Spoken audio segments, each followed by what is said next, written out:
Pada materi kali ini kita akan membahas nih mengenai hak-hak pekerja disabilitas. Namun sebelum itu aku ingin menjelaskan dulu nih, apa sih pekerja disabilitas itu?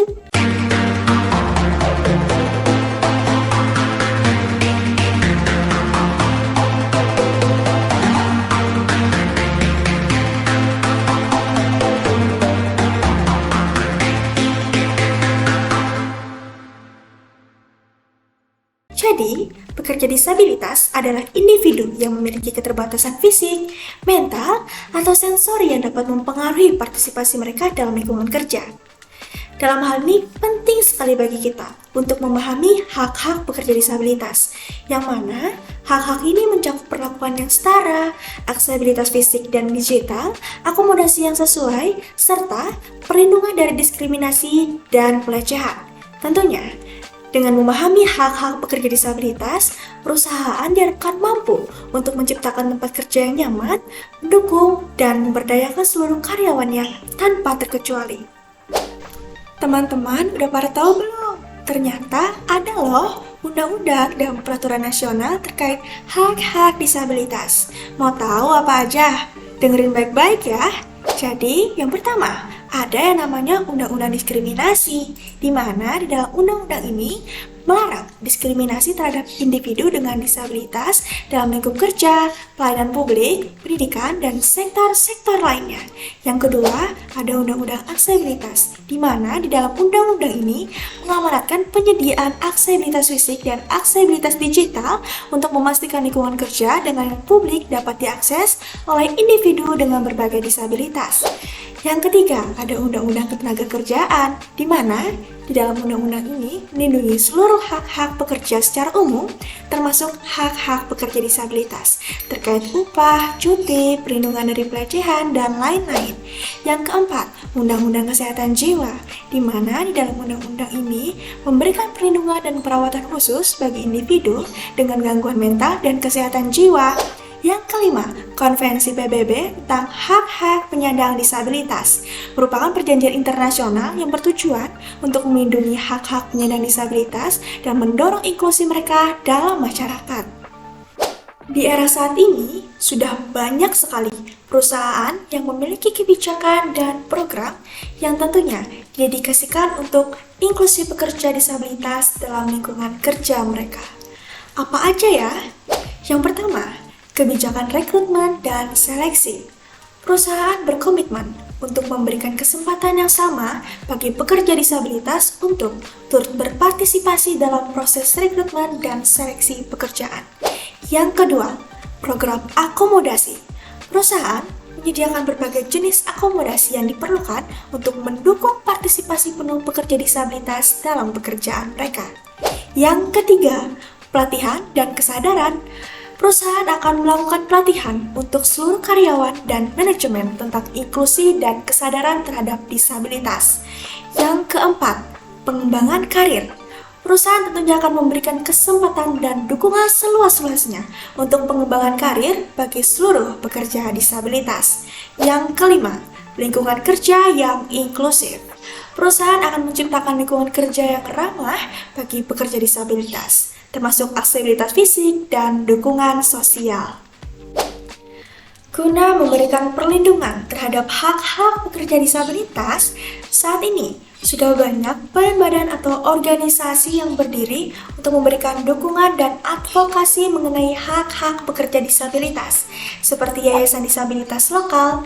Yayasan ini merupakan organisasi non-pemerintahan di tingkat lokal yang memberikan dukungan, bimbingan, dan layanan untuk pekerja disabilitas dan keluarga mereka tentunya. Selanjutnya ada Pusat Layanan Kerja Disabilitas. Lembaga ini berfokus untuk membantu pekerja disabilitas dalam menemukan pekerjaan yang sesuai dengan keahlian dan minat mereka. Selanjutnya ada PBB dan badan-badan khususnya, seperti Organisasi Kesehatan Dunia atau yang kita kenal dengan WHO, dan Organisasi Ketenagakerjaan Internasional atau ILO. Yang terakhir yakni konsultasi inklusi disabilitas, di mana lembaga ini berguna untuk membantu perusahaan dalam menyusun dan menerapkan kebijakan inklusi yang efektif. Teman-teman tahu tidak? dalam proses rekrutmen atau seleksi pekerja disabilitas tidak bisa sembarangan loh. Ada langkah-langkahnya. Yang pertama, rekrutmen inklusif.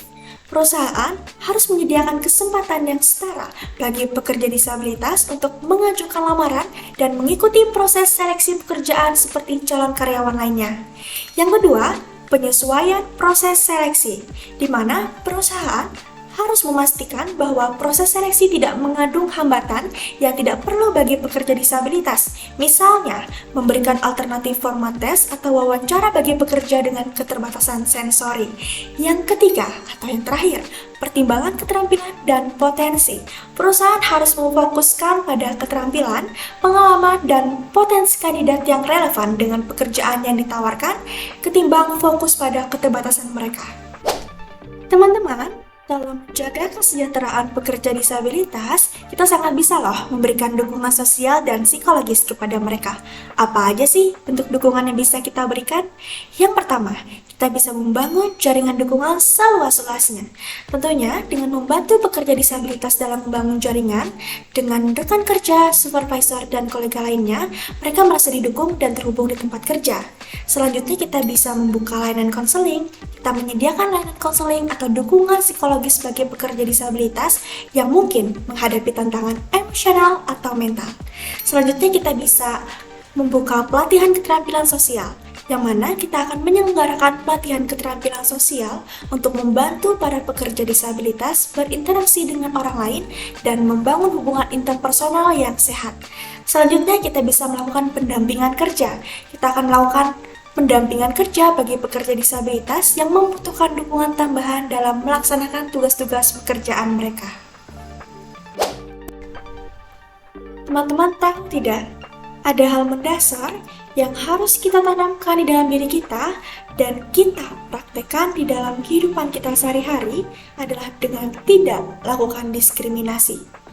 Mengapa ini dirasa sangat penting?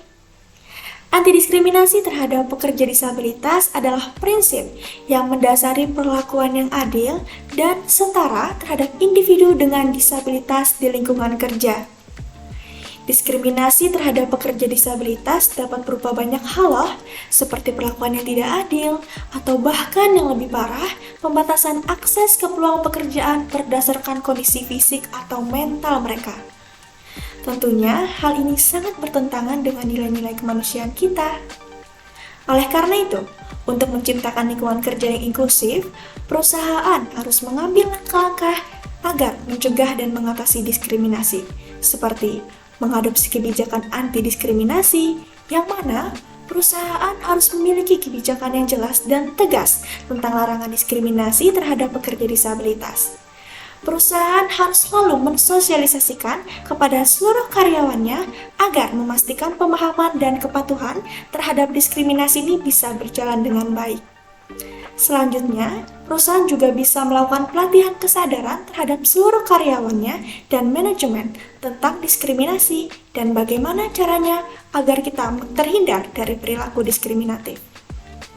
Selain itu, perusahaan juga bisa menerapkan sistem pengaduan, di mana perusahaan membuat saluran pengaduan yang aman dan terbuka bagi pekerja disabilitas yang mengalami diskriminasi atau pelecehan di tempat kerja.